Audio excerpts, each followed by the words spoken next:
അരൂരിൽ വീട്ടുപറമ്പിൽ അതിക്രമിച്ചു കയറി വാഹനങ്ങൾ തല്ലിത്തകർത്ത അന്യസംസ്ഥാന സ്വദേശി പിടിയിൽ.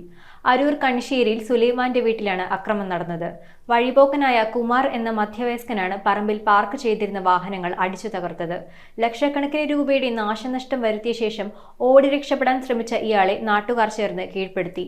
പ്രതിക്ക് മാനസികാസ്വാസ്ഥ്യമുള്ളതായാണ് പോലീസിന്റെ പ്രാഥമിക നിഗമനം. വീട്ടുപറമ്പിൽ അതിക്രമിച്ചു കയറി പാർക്ക് ചെയ്തിരുന്ന വാഹനങ്ങൾ അന്യസംസ്ഥാന സ്വദേശി തല്ലി തകർത്തു. അരൂർ പഞ്ചായത്ത് 17-ാം വാർഡിൽ കണിശ്ശേരി KE സുലൈമാന്റെ വീട്ടിലാണ് സംഭവം. വ്യാഴാഴ്ച രാവിലെ 7 മണിയോടെയായിരുന്നു പ്രദേശം വൻ പരിഭ്രാന്തിയിലാഴ്ത്തിയ ആക്രമണം നടന്നത്. വഴിപോക്കനായ കുമാർ എന്ന് വിളിക്കുന്ന മധ്യവയസ്കനായ അന്യസംസ്ഥാന സ്വദേശിയാണ് അക്രമം നടത്തിയത്. സുലൈമാന്റെ വീട്ടിലേക്ക് അതിക്രമിച്ചു കയറിയ ഇയാൾ പറമ്പിൽ പാർക്ക് ചെയ്തിരുന്ന വാഹനങ്ങൾ അടിച്ചു തകർക്കുകയായിരുന്നു. ലക്ഷക്കണക്കിന് രൂപയുടെ നാശനഷ്ടം വരുത്തിയ ശേഷം ഓടി രക്ഷപ്പെടാൻ ശ്രമിച്ച ഇയാളെ വീട്ടുകാരും നാട്ടുകാരും ചേർന്ന് സാഹസികമായി കീഴ്പ്പെടുത്തി. വിവരമറിഞ്ഞ് അരൂർ പോലീസ് സ്ഥലത്തെത്തി. അക്രമം നടത്തിയത് മാനസികാസ്വാസ്ഥ്യമുള്ള ആളാണെന്നാണ് പോലീസിന്റെ പ്രാഥമിക നിഗമനം. അരൂർ പോലീസ് കോൺസ്റ്റബിൾമാരായ ഷെഫീഖ് ഗോപകുമാർ, അരൂർ ഗ്രാമപഞ്ചായത്ത് അംഗം Praveena Dileep, residence welfare association ജില്ലാ സെക്രട്ടറി B അൻഷാദ് എന്നിവരുടെ സാന്നിധ്യത്തിൽ കുമാറിനെ തുറവൂർ താലൂക്ക് ആശുപത്രിയിൽ പ്രവേശിപ്പിച്ചു. സംഭവത്തിൽ പോലീസ് മേൽ നടപടികൾ സ്വീകരിച്ചു വരുന്നു. News bureau, Aroor.